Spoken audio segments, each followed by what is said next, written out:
Hello friends, welcome back to our YouTube channel Naukri for you. दोस्तों आज हम लोग देखने वाले हैं 70th बीपीएससी प्रीलिम्स के लिए 90 डेज प्लानर सीरीज में आज ज्योग्राफी के सेक्शन को आज हम लोग ज्योग्राफी के डे 2 को देखने वाले हैं। दोस्तों अगर आप हमारे चैनल पर नए हैं तो प्लीज़ हमारे चैनल को सब्सक्राइब करेंगे। अगर आपको हमारी वीडियोज़ पसंद आती हैं या आपको हेल्पफुल लगती है तो हमारी वीडियोज़ पर लाइक और कमेंट करना मत भूलिएगा। इसे अपने दोस्तों के साथ जरूर शेयर कीजिएगा। और हाँ दोस्तों, आप लोग हमारी वीडियोस देख तो रहे बट हमारे चैनल को सब्सक्राइब नहीं कर रहे हो तो आपसे एक रिक्वेस्ट होगा कि आप हमारे चैनल को सब्सक्राइब कर लें। आपकी एक सब्सक्राइब से हमें काफ़ी मोटिवेशन मिलता है। तो चलिए दोस्तों शुरू करते हैं आज की इस वीडियो को। तो आज का टॉपिक देख लेते हैं। भारत का धरातलीय संरचना, पर्वतीय क्षेत्र, भौगोलिक स्वरूप, मैदान, प्रायद्वीपीय भारत के पर्वत, पठार व तटीय मैदान, दर्रा, रेगिस्तान आदि जो है ये आज के टॉपिक्स हैं। तो देख लेते हैं पहला क्वेश्चन।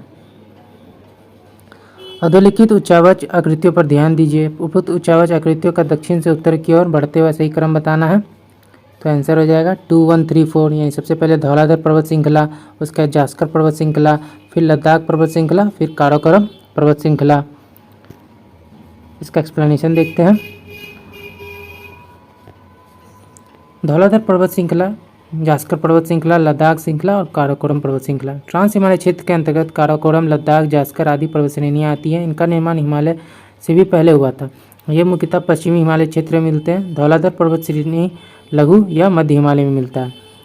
अगला क्वेश्चन देखते हैं। हिमालय के किस भाग पर करेवा भू आकृति पाई जाती है? तो आंसर हो जाएगा डी, कश्मीर हिमालय। करेवा कश्मीर घाटी के झील निक्षेप हैं। इनमें हिमानी के मोटे निक्षेप तथा हिमोड़ उपस्थित होते हैं। निक्षेप तथा हिमनदों के अंदर अन्य पदार्थ भी पाए जाते हैं। जम्मू कश्मीर राज्य में पीर पंजाल श्रेणियों के पार्श्वों में 1500 से 1800 मीटर की ऊंचाई पर मिलने वाली झीलीय निक्षेपों को करेवा के नाम से जाना जाता है। करेवा में लिग्नाइट प्राप्त होने के संकेत मिले हैं, जो कि संकेत देता है कि हिमालय पर्वत अभिनूतन प्लायोसीन युग में भी अपनी उत्थान की प्रक्रिया में था। अगला देखते हैं। निम्न में से कौन हिमालय की चोटियों के पूर्व से पश्चिम दिशा में सही क्रम को प्रस्तुत करता है? तो आंसर हो जाएगा D, Namcha Barwa, Kanchenjunga, Mount Everest और नंदा देवी। एक्सप्लेनेशन देखते हैं। Mount Everest 8848 metre, Kanchenjunga 8598, Nanda Devi 7817, Namcha Barwa 7556 बृहद हिमालय में पाई जाने वाली ये प्रमुख चोटियाँ हैं। अगला, हिमालय में मुख्य सीमा भ्रंश एमसीटी पृथक करता है? तो आंसर हो जाएगा डी, महान हिमालय एवं लघु हिमालय को। तो इसके एक्सप्लेनेशन को देखते हैं। हिमालय में मुख्य सीमा भ्रंश एमसीटी महान हिमालय एवं लघु हिमालय को अलग करता है। इसकी औसत ऊंचाई लगभग 6100 मीटर है। एमबीएफ मैन बाउंड्री फॉल्ट लघु हिमालय और शिवालिक को पृथक करता है। एमबीएफ हो गया। अब अगला देखते हैं। ITSZ Indus Tsangpo suture zone trans Himalaya और वृहद हिमालय को पृथक करता है। अगला देखते हैं। निम्नलिखित कथनों में कौन सा सही है? तो आंसर हो जाएगा सी, 2 और 3 जो है सही है। प्रायद्वीपीय पठार की नदियाँ परिपक्वता तक पहुंच गई हैं और हिमालयी नदियां अपर्दन के सामान्य चक्र की तीनों अवस्था को चित्रित करती है। हिमालयी नदियां सदाबहानी होती हैं, उनमें वर्ष भर पानी भरा रहता है। प्रायद्वीपीय नदियां अपनी परिपक्व अवस्था में पहुंच चुकी हैं तथा वे लंबवत अपर्दन नहीं करती। हिमालयी नदियां पर्वतीय क्षेत्र में युवावस्था, मैदानी भाग में प्रौढ़ावस्था तथा डेल्टाई क्षेत्र में वृद्धावस्था के अपर्दन चक्र को प्रदर्शित करती है। निम्नलिखित कथनों पर विचार करना, कौन सा कथन सत्य है? तो आंसर हो जाएगा केवल एक। पृथ्वी की भूगर्भीय संरचना की विविधता ने देश के उच्चावच में भौतिक लक्षणों की विविधता को जन्म दिया है। देश के लगभग 10.6% क्षेत्र पर पर्वत, 18.5% पर पहाड़ियाँ, 27.7% पर पठार तथा 43.2% क्षेत्रफल पर मैदान विस्तृत है। अगला देखते हैं। हिमालय पर्वतमाला के संबंध में दिए गए विकल्पों में से कौन सा विकल्प सत्य नहीं है? तो 7 का आंसर हो जाएगा सी। इसका फैलाव 13 देशांतर रेखाओं के मध्य है। भारत में हिमालय पर्वत उत्तर की ओर सिंधु नदी के मोड़ से प्रारंभ होकर ब्रह्मपुत्र नदी के मोड़ तक फैला है। पूर्व से पश्चिम दिशा में अर्धवृत्त का निर्माण करते हुए इसकी लंबाई लगभग 2500 किलोमीटर के बीच है। हिमालय की चौड़ाई अरुणाचल प्रदेश में 150 किलोमीटर से कश्मीर में 400 किलोमीटर के बीच पाई जाती है।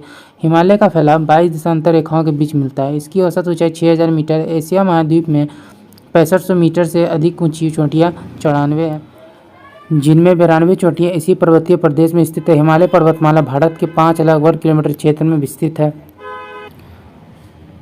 अगला देखते हैं। ट्रांस हिमालय से जुड़े तथ्यों में से असत्य को चिन्हित करना है। तो आंसर हो जाएगा डी, इनमें से कोई नहीं। ट्रांस हिमालय मूलतः यूरेशियन प्लेट का एक खंड है। इसे तिब्बती हिमालय की संज्ञा प्रदान की गई। इसका निर्माण हिमालय से पूर्व ही हो चुका था। पश्चिम से यह श्रेणी पामीर की गांव से मिल जाती है। यह श्रेणी सतलज, सिंधु और ब्रह्मपुत्र जैसी पूर्वानुवर्ती नदियों को जन्म देती है। ट्रांस हिमालय बृहद हिमालय से सचर जोन या हिंज लाइन के द्वारा अलग होता है। सभी कथन सत्य है। काराकोरम श्रेणी के संदर्भ में दिए गए कथनों पर विचार करना है। तो 9 का जो आंसर है वो हो जाएगा। सत्य की पहचान करना है, तो तीनों कथन जो है इसमें सही है। काराकोरम श्रेणी भारत का सबसे उत्तरी पर्वत श्रेणी है। इसे कृष्णगिरी और उच्च एशिया की रीढ़ भी कहते हैं। भारत की सबसे ऊंची चोटी गार्डविन ऑस्टिन या माउंट केटू 8,611 मीटर है, इसी में स्थित है। वर्तमान में यह पाक अधिकृत कश्मीर का अंग है। काराकोरम की नुब्रा घाटी में यह भारत का सबसे बड़ा सियाचिन ग्लेशियर 76.44 किलोमीटर अवस्थित है। इसके अलावा बिचौफा 60 किलोमीटर, बाल्टोरा 58 किलोमीटर और हिस्पर 61 किलोमीटर भी इस श्रेणी के प्रमुख ग्लेशियर है। अगला देखते हैं, जास्कर श्रेणी के संदर्भ में दिए गए गलत विकल्प को चुनना है। तो आंसर हो जाएगा ए, लद्दाख श्रेणी और काराकोरम श्रेणी के मध्य स्थित है, ये गलत है। जास्कर श्रेणी लद्दाख के दक्षिण और बृहद महान हिमालय के उत्तर में स्थित है। लद्दाख श्रेणी एवं जास्कर श्रेणी के बीच सिंधु नदी की घाटी स्थित है। इसका विस्तार जम्मू कश्मीर और हिमाचल प्रदेश राज्यों में है। नंगा पर्वत जास्कर श्रेणी के मध्य से सिंधु नदी बहती है। अगला देखते हैं, हिमालय की उत्पत्ति के संदर्भ में निम्न कथनों पर विचार करना है। कौन सा कथन सत्य है? तो आंसर हो जाएगा 1 और 2 जो है सही है।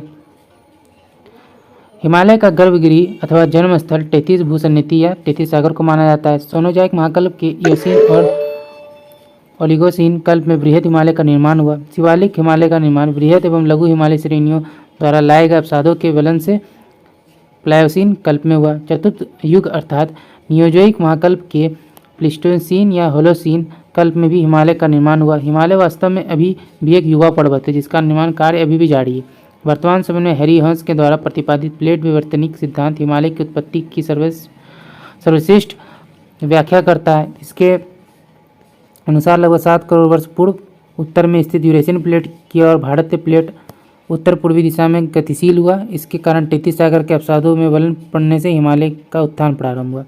अगला देखते हैं, हिमालय पर्वत की उत्पत्ति के संदर्भ में निम्नलिखित कथनों पर विचार करें। कौन सा कथन सत्य है? तो उपरोक्त कथनों में से कौन सा कथन सही है? तो इसका आंसर हो जाएगा ए, सिर्फ केवल जो एक है वो सही है।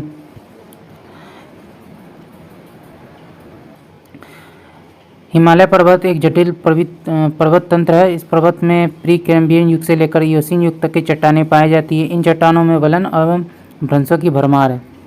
अगला देखते हैं, हिमालयन उत्पत्ति के भूसन्निधि का सिद्धांत के संदर्भ में कौन सा कथन असत्य है? तो आंसर हो जाएगा डी, ए और बी असत्य है। 33 सागर के उत्तर में लॉरेशियन शील्ड या अंगारा लैंड तथा दक्षिण में गोंडवाना लैंड का निर्माण हुआ। विशेषज्ञों अनुसार इस सागर का अधिकतम विस्तार मेसोजोइक के आरंभ में हुआ। हिमालय के भू आकृति प्रदेश के संदर्भ में निम्न कथनों पर विचार कीजिए। कौन सा कथन सत्य है? तो ना ही 1 और ना ही 2। उत्तर से दक्षिण क्रमशः ट्रांस हिमालय, बृहद हिमालय, लघु हिमालय एवं शिवालिक अथवा ब्राह्म हिमालय। ट्रांस हिमालय हिमालय पहाड़ के पर्वत है। तो ट्रांस हिमालय में 33 सागर के अवसाद विद्यमान है, जिनमें जीवाश्म पाए जाते हैं। ये जीवाश्म सागरीय जीवों एवं सागरीय वनस्पति के हैं। निम्नलिखित कथनों पर विचार करना है। तो 15 का आंसर हो जाएगा निम्नलिखित कौन सा कथन जो है असत्य है? तो केवल एक जो है असत्य है। लघु हिमालय की तुलना में दीर्घ हिमालय में वर्षा जो है कम होती है। लघु हिमालय की तुलना में दीर्घ हिमालय में अपरदन कम होता है। अधिक ऊंचाई के कारण दीर्घ हिमालय में वनों का क्षेत्रफल भी कम है। निम्नलिखित कथनों पर विचार करना है। कौन सा कथन सत्य है? तो आंसर हो जाएगा बी, 1 और 2 जो है सही है। जोजिला, बुर्जिल और एवं बनिहाल कश्मीर हिमालय के प्रमुख दर्रे हैं। हिमाचल प्रदेश में दीर्घ हिमालय, लघु हिमालय तथा शिवालिक तीनों स्पष्ट रूप से देखे जा सकते हैं। नंदा देवी कुमायूं हिमालयों की सबसे ऊंची चोटी है। कुमायूं हिमालय सतलज एवं काली नदियों के बीच स्थित है, जिसकी लंबाई लगभग 320 किलोमीटर है। कुमायूं हिमालय के प्रमुख हिमनदों में गंगोत्री ग्लेशियर, मिलम और पिंडारा ग्लेशियर है। इसके पर्यटन केंद्रों में मसूरी, नैनीताल और रानीखेत है। अगला देखते हैं, यदि हिमालय पर्वत श्रेणी नहीं होती तो भारत पर सर्वाधिक संभव भौगोलिक प्रभाव क्या होता?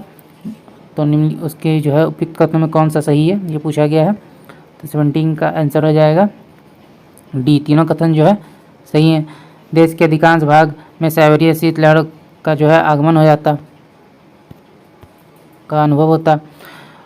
मानसून का प्रतिरूप वर्तमान से भिन्न होता। सिंधु गंगा का मैदान इतनी सुविस्तृत जलोढ़ से वंचित हो जाता।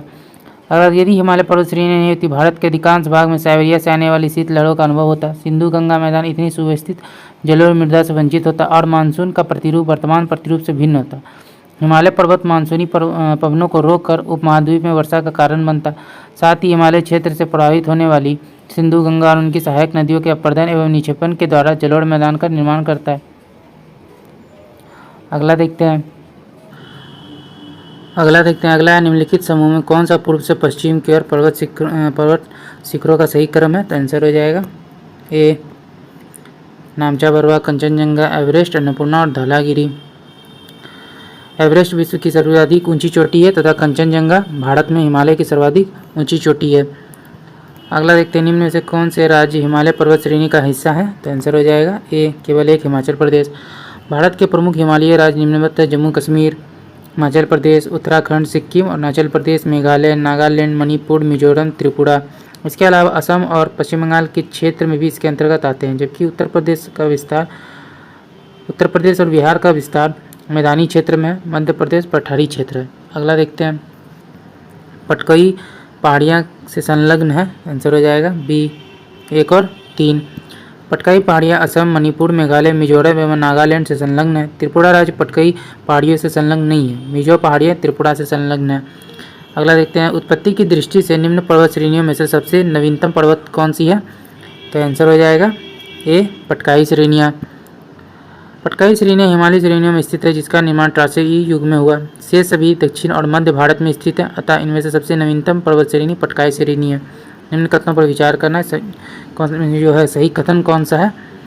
तो 22 का जो हमारा आंसर है वो हो जाएगा ए, केवल एक जो है सही है।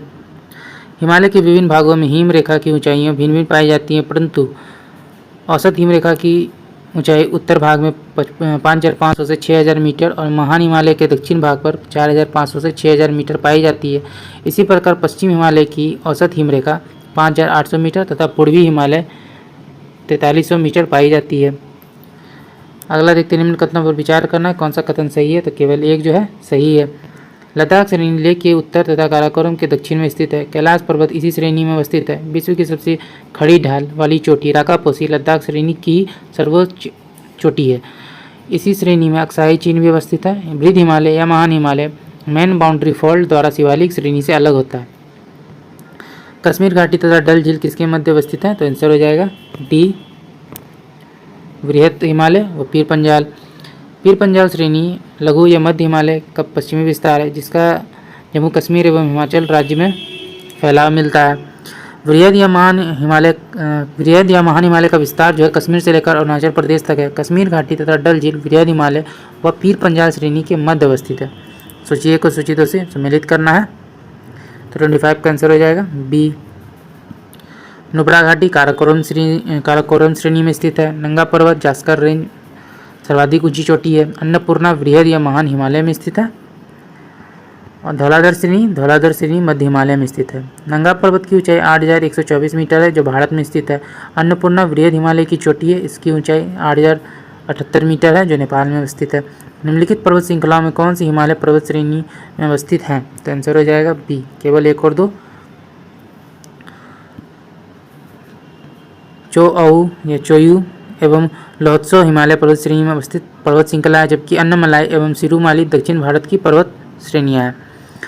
नीचे दिए गए जम्मू कश्मीर के मानचित्र की जांच कीजिए और 1, 2, 3, 4 अंकित श्रेणियाँ कौन सी हैं? तो आंसर हो जाएगा सी, काराकोरम, लद्दाख, जास्कर और पीर पंजाल। काराकोरम श्रृंखला कश्मीर या पंजाब हिमालय के भाग है। यह पामीर से लेकर पूर्व में गिलगिट नदी तक विस्तृत है। भारत का सबसे बड़ा ग्लेशियर इसमें अवस्थित है। उच्चतम चोटी K2 इसमें अवस्थित है। इसे उच्च एशिया का मेरुदंड भी कहा जाता है। लद्दाख श्रृंखला काराकोरम के दक्षिण में सिंधु एवं सियोक नदी के बीच स्थित है। यहाँ लद्दाख पठारी पाया जाता है। जास्कर श्रेणी भी कश्मीर हिमालय में अवस्थित है। इसमें अवस्थित नंगा पर्वत भारत की दूसरी सबसे बड़ी चोटी है। सिंधु नदी इसके उत्तर में बहती है। पीर पंजाल श्रेणी लघु हिमालय का भाग है। इसका विस्तार झेलम नदी से ऊपर व्यास नदी तक 300 किलोमीटर तक है। चेनाब तथा झेलम नदी इससे होकर प्रवाहित होती है। अगला क्वेश्चन देखते हैं, निम्नलिखित कथनों पर विचार करना है, कौन सा कथन सही है? तो आंसर हो जाएगा डी, कोई नहीं, जो इसमें जो है कोई भी सही नहीं है। अमरकंटक विंध्य एवं सह्याद्री श्रेणियों के संगम पर नहीं, बल्कि विंध्य एवं सतपुड़ा श्रेणी के मिलन बिंदु पर स्थित है। अमरकंटक भारत के मध्य प्रदेश राज्य के अनूपपुर जिले में स्थित है। यह विंध्य पर्वतमाला और सतपुड़ा पर्वतमाला के मिलन बिंदु पर मैकाल पर्वत श्रेणी में स्थित है। यहाँ से सोन, नर्मदा, जोहिला नदी का उद्गम होता है। विलीगिरी रंगन पहाड़ियाँ सतपुड़ा श्रेणी का भाग न होकर दक्षिण पश्चिमी कर्नाटक में स्थित एक पहाड़ी श्रृंखला है जो तमिलनाडु ईरोड जिला के साथ इसकी सीमा पर स्थित है।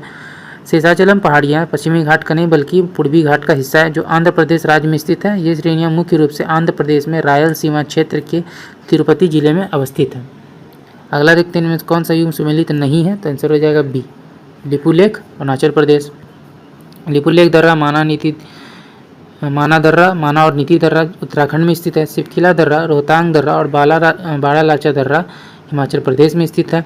नाथुला तथा जेलेपला दर्रा सिक्किम में स्थित है। जोजिला, काराकोरम, पीर पंजाल, बनिहाल एवं बुर्जी दर्रा जम्मू कश्मीर में स्थित है।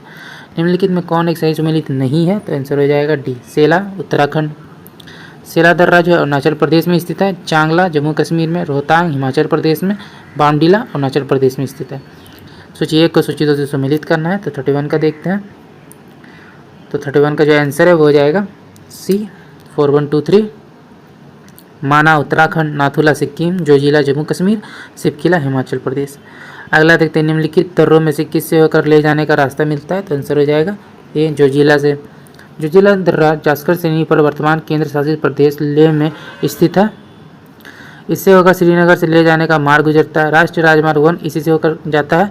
जोजिला का अर्थ है बर्फानी तूफान का दर्रा। अगला है सूची 1 को सूची 2 से सम्मिलित करना है। पहाड़ी दर्रा और राज्य है, इसका आंसर हो जाएगा बी, 2341। बनिहार दर्रा जम्मू कश्मीर में स्थित है। नाथुला सिक्किम में, नीति उत्तरांचल, सिपकिला हिमाचल प्रदेश। बनिहार दर्रा जम्मू कश्मीर में स्थित है। यह दर्रा पीर पंजाल श्रेणी में स्थित है जो जम्मू को श्रीनगर से जोड़ता है। जवाहर सुरंग इसी दर्रा में स्थित है। नाथुला दर्रा सिक्किम राज्य में डोंकियो श्रेणी में स्थित है। नीति दर्रा उत्तराखंड में कुमायूं पहाड़ियों में स्थित है। सिपकिला दर्रा हिमाचल प्रदेश में स्थित है। इसी दर्रा से सतलज नदी भारत में प्रवेश करती है। निम्नलिखित में कौन सा दर्रा लहासा को लद्दाख से जोड़ता है, तो आंसर हो जाएगा ए, लनकला। लनक दर्रा या लनकला दर्रा जम्मू और कश्मीर राज्य के अक्साई चीन क्षेत्र तथा तिब्बत के बीच स्थित एक पहाड़ी दर्रा है। यह अक्साई चीन के दक्षिणी पूर्वी क्षेत्र में स्थित है और भारत और तिब्बत की सीमा का एक बिंदु मानता है। चीन द्वारा तिब्बत और इसके बाद अक्साई चीन पर कब्जा हो जाने के बाद यह पूरी तरह चीन के नियंत्रण में है। अगला देखते हैं निम्न जोड़ में कौन सा सही सुमेलित है, तो आंसर हो जाएगा बी, जेलेपला दर्रा सिक्किम। यांगेब दर्रा अरुणाचल प्रदेश होगा। माना दर्रा उत्तराखंड और पीर पंजाल दर्रा कश्मीर। अगला देखते हैं भारत के सागर तट है और राज्य को सम्मिलित करना है, इसका जो आंसर है वो हो जाएगा ए, 3154। गोपीनाथ सागर तट गुजरात के भावनगर जिले में है जो खंबात की खाड़ी के किनारे पर अवस्थित है। लोसेंस बे सागर तट आंध्र प्रदेश के विशाखापट्टनम शहर के पास अवस्थित है। देवबाग सागर तट कर्नाटक राज्य के उत्तरी कन्नड़ जिले में करवार शहर के किनारे स्थित है। सिंक्रीम सागर तट गोवा राज्य की राजधानी पणजी से 13 किलोमीटर दूर स्थित है। यह गोवा के उत्तरी भाग में स्थित है। अगला देखते हैं सूची 1 को सूची 2 से सम्मिलित करना। पर्वतीय दर्रा और राज्य है, इसका आंसर हो जाएगा ए, बुमला अरुणाचल प्रदेश, जेलेपला सिक्किम, मुलिंगला उत्तराखंड और सिपकिला हिमाचल प्रदेश। निम्नलिखित कथनों में कौन सा कथन असत्य है? कूट की सहायता से सही विकल्प का चयन करना है, तो आंसर हो जाएगा डी, ना तो 1 और ना ही 2। देवसा दर्रा हिमाचल प्रदेश के कुल्लू और स्पीति जिले के मध्य महान हिमालय में स्थित है। यह दर्रा समुद्र तल से 5360 मीटर की ऊंचाई पर स्थित है। देवसा दर्रा कुल्लू और स्पीति को जोड़ने वाले पिन पार्वती दर्रे की तुलना में एक आसान और कम दूरी का विकल्प है। स्पीति घाटी हिमालय के पहाड़ों में हिमालय प्रदेश के उत्तर पूर्वी भाग में तिब्बत और भारत के बीच एक रेगिस्तानी पहाड़ी भूमि है। यह दर्रा कुल्लू में पार्वती नदी की घाटी से होकर गुजरता है, अतः दोनों कथन जो है सत्य है। थार मरुस्थल के विषय में क्या सही नहीं है, आंसर हो जाएगा सी, मरुस्थल का 83% भाग राजस्थान में, ये गलत है। थार मरुस्थल का 85% भाग भारत में स्थित है तथा 15% भाग पाकिस्तान में है, जिसे चोलिस्तान के नाम से जाना जाता है। थार मरुस्थल का लगभग 60% भाग राजस्थान के पास है। यह एक उष्णकटिबंधीय मरुस्थल है जो अरावली के पश्चिम में स्थित है। यह विश्व की सर्वाधिक घनी आबादी वाले मरुस्थल भी है। इसमें सर्वाधिक क्षण घनत्व व जैव विविधता की उपलब्धता है। अगला क्वेश्चन देखते हैं। निम्न कथनों पर विचार करना है, सही विकल्प का चयन करना है, तो आंसर हो जाएगा इसमें सी, दोनों कथन जो है सही है। हिमालय से निकलने वाली सभी नदियाँ सतत वाहिनी है। इसका प्रमुख कारण इन नदियों के उद्गम स्रोत का हिमानियों में स्थित होना है। उप हिमालय क्षेत्र में गिरिपाल क्षेत्र में पश्चिम में सिंधु से पूर्व में तीस्ता के बीच फैला समतल मैदान को भाबर कहा जाता है। यह सामान्यतः 8 से 16 किलोमीटर चौड़ी हिमालयी नदियों द्वारा अचानक ढाल भंग होने के कारण शिवालिक के अग्र क्षेत्र में की गई कंकड़ और बजरी के जमावों से निर्मित मैदान है। अगला देखते हैं, उत्तर भारत के विशाल मैदान के संदर्भ में निम्नलिखित कथनों पर विचार करना है। कौन सा कथन सत्य है? तो आंसर हो जाएगा बी, केवल एक जो है सत्य है। मैदान का विस्तार पश्चिम से पूर्व की ओर लगभग 2400 किलोमीटर है तथा चौड़ाई लगभग 160 किलोमीटर तक है। उत्तरी भारत के मैदान की सबसे प्रमुख विशेषता उसके समतलता है, अतः इसका ढलान अति मंद है। अगला देखते हैं, भारत के मैदान के भू आकृतिक प्रदेश का सही क्रम कौन सा है? तो आंसर हो जाएगा ए, भाबर, तराई, बांगड़, खादर, डेल्टाई। इस उपजाऊ मैदान की उत्पत्ति हिमालय तथा विंध्य पर्वत से निकलने वाली नदियों के द्वारा लाए गए अवसादों के एकत्रित होने से हुई। भाबर का मैदान शिवालिक के दक्षिण में पश्चिम से पूर्व है। इसकी चौड़ाई 8 से 15 किलोमीटर। तराई पेटी भाबर प्रदेश के दक्षिण में 15 से 30 किलोमीटर चौड़ाई पर स्थित है। अगला देखते हैं, निम्नलिखित कथनों पर विचार करना है। निम्नलिखित में कौन सा कथन सत्य है? तो आंसर हो जाएगा बी, दोनों कथन जो है सही है। लाल एवं पीली मिट्टी से ढके राढ़ के मैदान का ढलान पश्चिम से पूर्व की ओर है। राढ़ के मैदान को उपजाऊ भूमि में चावल, मक्का, दलहन एवं तिलहन इत्यादि की खेती की जाती है। अगला देखते हैं, थार मरुस्थल के संदर्भ में निम्नलिखित कथनों पर विचार करना है। कौन सा कथन सत्य है? तो आंसर हो जाएगा डी, 1 और 3 जो है सत्य है। यह विश्व का सघन जनसंख्या वाला मरुस्थल है। लूनी नदी जो एकमात्र प्राकृतिक जल स्रोत है। अरावली श्रेणी से पुष्कर घाटी से निकलती है। अगला देखते हैं, एक्सप्लेनेशन देख लेते हैं। थार का मरुस्थल दक्षिण पूर्व में अरावली पर्वतमाला और दक्षिण में कच्छ के रण से घिरा है। थार मरुस्थल की जनसंख्या का घनत्व 83 व्यक्ति प्रति वर्ग किलोमीटर है, जो विश्व का सघन जनसंख्या वाला मरुस्थल है। निम्न कथनों में किसके संदर्भ में सही है? तो आंसर हो जाएगा बी, ब्रह्मपुत्र का मैदान। ब्रह्मपुत्र के मैदान का विस्तार जो है पूर्व में सादिया से लेकर पश्चिम में धुबरी तक लगभग 720 किलोमीटर लंबा है। यह उत्तर में सीमांत भ्रंश एवं दक्षिण में नागाचेप द्वारा सीमांकित है। यह ढाल प्रवणता के कम होने के कारण ब्रह्मपुत्र एक अत्यधिक गुम्फित नदी हो गई है, जिसमें कई जो है नदी द्वीप बन गए हैं। इसी में माजुली द्वीप विश्व का सबसे बड़ा नदी द्वीप है। अगला क्वेश्चन है, मणिपुर पहाड़ियों से घिरा इन्फाल निशीन एक सुंदर उदाहरण है। तो आंसर हो जाएगा सरोवरीय मैदान का। पूर्व में किसी झील के अस्तित्व के कारण तलछट जमाव में निर्मित मैदान सरोवरीय मैदान कहलाता है। कश्मीर घाटी एवं इम्फाल बेसिन इसका उत्तम उदाहरण है। अगला देखते हैं, प्रायद्वीपीय भारत के संदर्भ में निम्नलिखित कथनों पर विचार करना है। किंतु कौन सा कथन सत्य है? तो आंसर हो जाएगा सी, दोनों कथन जो है सही है। प्रायद्वीपीय भारत का आकार त्रिभुजाकार है। इसकी सीमाएं उत्तर में मैकाल पर्वत, उत्तर पूर्व में हजारीबाग तथा राजमहल की पहाड़ियाँ, उत्तर पश्चिम में अरावली पर्वतमाला है। अन्नामलाई पश्चिमी घाट में स्थित पर्वत श्रेणी है, जिसका सर्वोच्च चोटी अनायमुड़ी 2696 मीटर है, जो भारतीय प्रायद्वीप का सबसे ऊंचा शिखर है। अगला देखते हैं, निम्नलिखित कथनों पर विचार करना। उपयुक्त कथनों में से कौन सा कथन सत्य है? तो दोनों कथन जो है वो सही हैं, 1 और 2। छोटा नागपुर पठार में आर्कियन युग के ग्रेनाइट एवं नीस पाई जाती हैं। इसका विस्तार पश्चिम बंगाल, झारखंड, छत्तीसगढ़, उड़ीसा तथा आंध्र प्रदेश के उत्तरी पूर्वी भाग में फैला हुआ है। छोटा नागपुर में विभिन्न छोटे बड़े पठार स्थित हैं, परंतु अधिक ऊंचाई मध्य पश्चिम भाग में है, जिसकी ऊंचाई 1100 मीटर है। निम्न जोड़ों में कौन सा जोड़ा सही सुमेलित नहीं है? तो आंसर हो जाएगा सी, गोरहन घाट चित्तौड़गढ़ को नासिक से, ये गलत है। भोर घाट मुंबई को पुणे से, थाल घाट नासिक को मुंबई से, पाल घाट कोच्चि को कोयम्बटूर से, ये सभी जो है सही है। गोरहन घाट उदयपुर नगर को सिरोही एवं जालोर से, पाल घाट कोयम्बटूर नगर को केरल के कोच्चि एवं कोझिकोड नगरों से जोड़ता है। पश्चिमी घाट के संदर्भ में निम्नलिखित कथनों में से कौन सा कथन असत्य है? तो डी हो जाएगा, ए और सी दोनों जो है गलत है। पश्चिमी घाट की पश्चिमी ढलान तीव्र एवं पूर्वी ढलान मंद है। इसकी उत्पत्ति अरब सागर के नीचे धंसने के कारण हुई है। शरावती नदी पर अवस्थित जोग एवं गरसप्पा जलप्रपात भारत का सबसे ऊंचा जलप्रपात है। पश्चिमी तटीय मैदान के संदर्भ में निम्नलिखित में से कौन सा कथन असत्य है? तो सी, पश्चिमी तटीय मैदान की सबसे अधिक चौड़ाई जो है कर्नाटक के मैदान में है, ये जो है गलत है।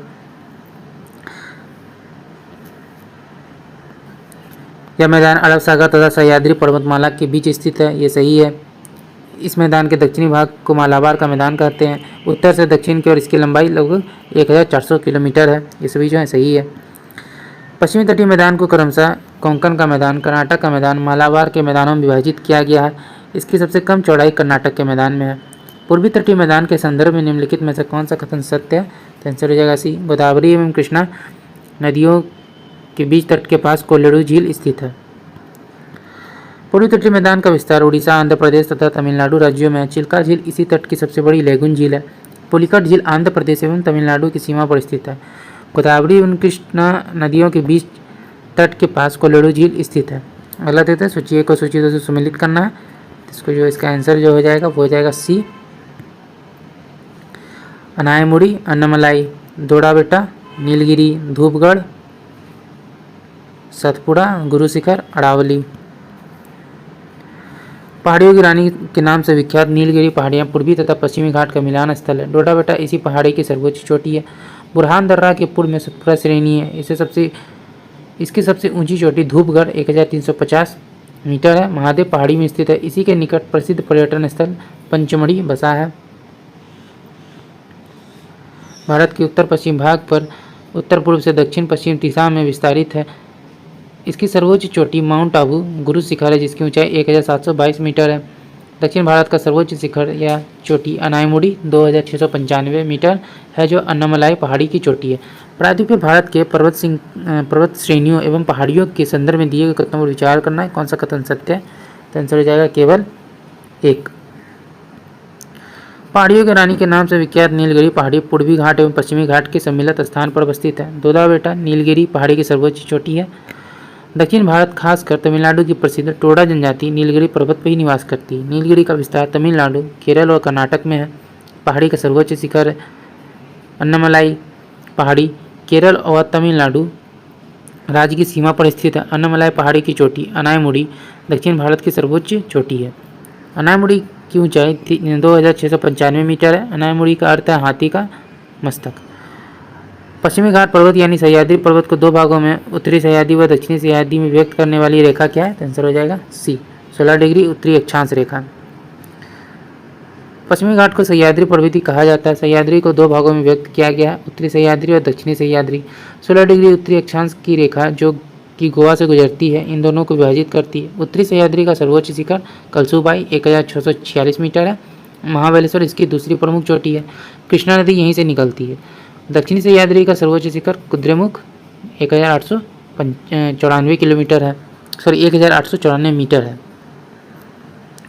निम्न कथनों पर विचार करना है, सही कथन कौन सा है? 1 और 2 जो है सही है। प्रायद्वीपीय भारत में चट्टानों की उत्पत्ति लगभग 3600 मिलियन वर्ष पूर्व हुई थी। कार्बोनिफेरस युग के पहले ये गोंडवाना लैंड का एक भाग था। इसी युग के दौरान दामोदर, सोन, महानदी और गोदावरी बेसिन में कोयले का निर्माण हुआ, जबकि क्रेटिसिस युग के दौरान अत्यधिक ज्वालामुखी उद्गार से दक्कन ट्रैप का निर्माण हुआ। इसी काल में दक्कन के पठार पर बेसाल्ट निर्मित लावा सेलों का निर्माण हुआ। दक्कन ट्रैप का निर्माण लगभग 146 मिलियन वर्ष पूर्व हुआ है। अगला देखते हैं, निम्नलिखित कथनों पर विचार करना है, कुट के पड़े सही कथन का चयन करना है। तो कौन सा सही है? तो आंसर हो जाएगा बी 2। दंडकर्णी दक्षिण भारत के प्रायद्वीपीय पठार का भाग है।